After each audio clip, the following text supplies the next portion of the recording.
What's going on, everyone? How you doing? Not even a month into this new year and everybody's already losing their minds. It's been absolutely fantastic. Now, I have a lot of plans moving forward in 2020, and if you haven't seen it yet, I have an update video that you should check out. You know, it'll be at the end screen, link in the description. It'll also be in a card. It'll be everywhere because it's really important for you guys to check this stuff out. And as far as the Twitter Trash series goes, I've collabed with a lot of cool people over the past few years, and I want to continue that. So if you guys have any suggestions on who I should collab with, just comment and let me know, and I'll slide into people's DMs. You know, even ridiculous people that you would think that I would never have any chance. Just, I will shoot my shot, you know, mainly on Instagram, because that's usually the easiest way to get a hold of people nowadays. Seems to work pretty well. So, and on that note, you should follow me on Instagram at SomeBG. I would appreciate that very much. So, now I have a lot of insane tweets for you, but before we get into them, I want to give a shout out to the video game that I'm partnering with in this video, Jay-Z Taxi. No, I'm just kidding. It's Raid Shadow Legends. I've been playing Raid Shadow Legends since about the spring of 2019, and I gotta say, I dig it quite a bit. I'm a big fan of the fantasy and RPG aspect, and I'm a big fan of turn-based combat. And you know what's pretty cool? It's available on PC now, and that's pretty much how I play in between editing and streaming and whatnot. Now let me show you some of the stuff I've accumulated over time. I have 4 legendary champions. Those are the top tier, and would you look at her, she is thick. Things I like to do in this game is cruise through the campaign. I'm currently working on Nightmare mode right now. I like to go to the dungeon and mess with the Spider Queen, which is so hard. I'm stuck in stage 14. I just can't stand her. I like to go to the arena and do a little bit of PvP, and your boy is at tier 4 in the gold, baby. And last but not least, I like to join clans and go hard in the paint on the clan boss. So if you guys want to play Raid Shadow Legends, you can hit up the link in the description. Noobs get 50,000 silver and a new epic champion. And let me tell you, if you do this and you're new, make sure you choose Kale. My username is SomeBlackHat. Let's get a clan going, and also I want to whoop y'all in the arena. Now, back to your regular scheduled programming. Supreme victory! So we're going to kick this off with what people were losing their minds about the most on Twitter, and that is hashtag World War III. Now, I'm not even sure how many times World War III has trended in the past decade on Twitter, but it's been quite a bit, and pretty much every time, you know, I got to meme it a little bit, you know. There's a lot of people that were mad. There's a lot of people saying, nothing's gonna happen, everybody calm down. And I think that's pretty much the sentiment that should be kind of spread. Like, there is some weird and wonky stuff happening, and there always is, and that's the thing. We don't really understand things until there's a little bit of a burst onto the, you know, to the mainstream media. Then we all act like we're experts and stuff, but when it comes down to it, we don't know what's going on. And look, I don't blame you for not paying attention, because they say war is hell, and who wants to have hell on their mind all the time? So in a nutshell, Trump and co just exploded the final boss, like the Iranian general, and you know, he was vanquished, and a lot of people were freaking out like, oh, there's gonna be a war now, definitely. And the thing is, there was people on all sides of the spectrum that were freaking out. You had the people, you know, that were just sucking the teat of the military-industrial complex, and then you had people that are just freaking out to the point where they're like, we need peace, man, we need peace. And I'm gonna focus on that a little bit more, because you had some of the blue check marks. That's where, you know, this is Twitter trash. You had those blue check marks that were really trying to appeal to the sensibility of the Iranian government, and it's like,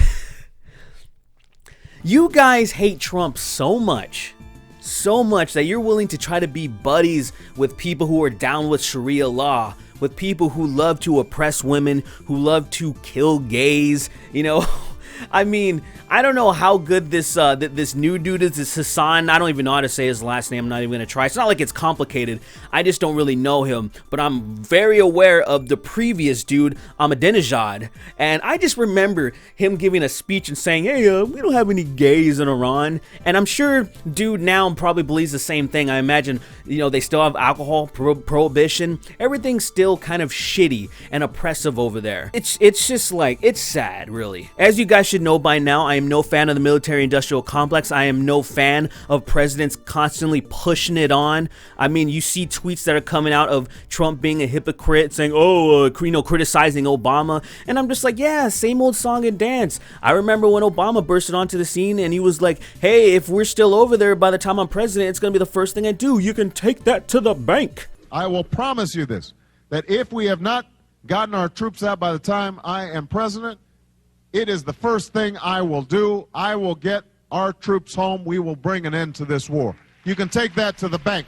And then there's also clips of Bush saying, hey bruh, we shouldn't be over there too. I'm talking about back in 2000 when he was first getting elected. I'm saying it's the same thing over and over and over. There's too much money to be made over there, so things are gonna continue to roll on. But the thing is, one thing I can probably assure you, there might be some type of retaliation. I know there's some stuff happening, but also I don't think World War III is gonna be a thing because nobody wants to, the people that are in charge, they don't want to be exploded, and we have the power to do that. I think that's one of the reasons why, back with the Red Scare and the Cold War, the arms race, nobody blew each other up, even though we had enough power, the Soviet Union had enough power to just blow the fucking world up. No, I think people understood that, like, hey, I kind of like living, so maybe we shouldn't do that. But that's all I'm going to say about that. Now let's move forward with some less divisive trash. My granny told me about making a potato necklace to draw out fevers. It turns completely black. And y'all, it really works. Nolan's fever yesterday was 102.3, now he's at 98.2. And she posts the pictures of Nolan wearing the potato necklace. And yes, it turned black because of oxidation. I mean, lady, just take a potato, cut it, leave it out for a while, and that's gonna happen, man. Like, how have you been on this earth? How are you a mother and been alive for at least a couple of decades, I'm assuming, at the very least? And you haven't known this. You probably never cooked a day in your life, I guess. I mean, or maybe you just do like fucking ramen and Hot Pockets or some shit. Because this is some basic shit, man. White women's obsession with being nice is one of the most dangerous tools of white supremacy. See, this is weird because not only have I been seeing tweets like this, I've been seeing articles like this as well.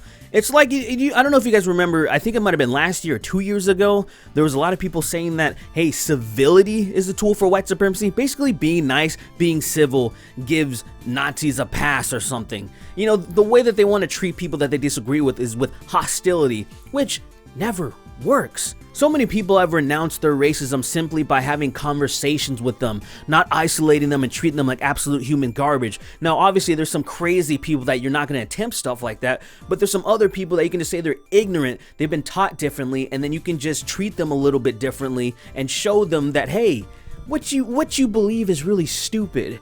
Here's why. And then they might be like, oh yeah, you're right. Instead, you're like, no, screw these people. Let's punch them and let's humiliate them and, pretty much harden them to become even more of a racist and probably find more racist buddies to pal around or something.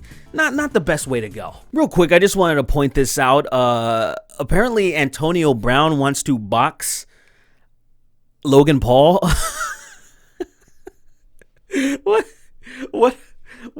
What alternate reality are we living in? What is this? So there's a lot of parody accounts on Twitter, and some of them are so good that you just kind of have their respect. Do you agree that verbal blackface terms like bruh should be considered hate speech when used by white people? This poll is for POCs only. I thought it was pretty funny and I decided to share it, but the thing is, I realized that there was too many people that didn't think this was a joke, and I was like, oh no, like it's one of those things that it's too real to know that it's a parody right off the bat. The only reason I was able to tell it was a parody because when I checked the account, I saw a lot of people I follow were following it, so I'm like, okay, this is one of those things, people are in on it, I get it. But there's a lot of people that didn't understand that. And the reason I bring this up because it's not taking jabs at people that are fooled, it's because I have a tweet that is very similar to this. And it's 100% real. Non-blacks using black people as memes, avies, and relatable content is all a part of digital blackface. It's weird and racist, period. Now, if you've been following me and following this series for a while, that wouldn't surprise you. But if you're new to this, I just wanted to put this out there so you understand how wacky people have become nowadays. If men are agreeing with you, you said something stupid. This thing has 11K retweets. 11,000 people retweeted that. Y'all wonder why aliens won't fuck with us, man. When this is the type of stuff that makes its way to the top, they'll never want to visit us. Astrology isn't real. Literally nothing is real. Your name is gibberish, but you still answer to it because you crave identity and structure, you pathetic fucking featherless biped. I tweeted this and took a nap. Guys, if you think astrology isn't real, that's fine. You just have to admit that literally nothing else is real either. Obviously, people understand that astrology exists in the abstract. They know it's a thing, but they're saying it's fake. It's just like, imagine somebody going, hey, pro wrestling isn't real, and then somebody counters with, well, what is real? Is anything real? At that point, you'd proceed to punch them in the face for being so stupid. I can't stand people like that. It's like when somebody says, dude, everybody was there, and then there's that one just piece of trash that says, oh, literally everybody in the world was there. Like, kill that person. Okay, kill him. So Lily Singh's being a little bit dumb again, and I'm not gonna like completely roast her, right? But she put out a tweet saying bisexual woman of color and a lengthy post that I am not gonna read. But essentially she's trying to say, instead of reacting to the negativity that has been throwing shade her way for bringing up bisexual woman of color, and she mentions that she only probably brought it up like 4 times out of like a ton of episodes, like almost 100 episodes or whatever on her new late night show. Now the thing is, and I want to give you some advice, Lily, and I want to tell you why people are annoyed and bothered. It's because no one cares. The thing is, when it comes to YouTube and the circles that you travel around, it's totally fine to be gay and a person of color and whatnot. I mean, when you look at YouTube, the biggest creators are gay as shit. You have people like Shane Dawson and James Charles and whatnot. And I think, and this is just speculation, but I think that one of the reasons why you carry this load a little bit more is because when people look at you, they don't see that you're bisexual right off the bat. They're not looking at you as, a person of color. They're just looking at you as a woman. And I think you want that identity. Kind of like, say, when you see James Charles and you see people like Shane Dawson, you automatically know these guys are gay as shit. And it's totally fine because they're super famous and it's all good. And I feel like you want that same type of clout or something. But the thing is, I say just be you. Stop mentioning that shit. And I know you haven't mentioned it that much, but you did it again in this tweet. It's cringy. You're on the tippy top and you're doing cool things, man. Just fucking do you and stop bringing this shit up. Now, I don't want to end this on a negative note, so this last tweet comes from Uncle Joey Coco Diaz. So the New York Post tweeted out, Jake Paul and Tana Mongeau announced breakup. But were they ever really together? I mean, obviously not. Joey quote tweets this and he says, and I'm going to give my best impression of his voice. Sure, they broke up. That guy with the hat has sucked more cock than her.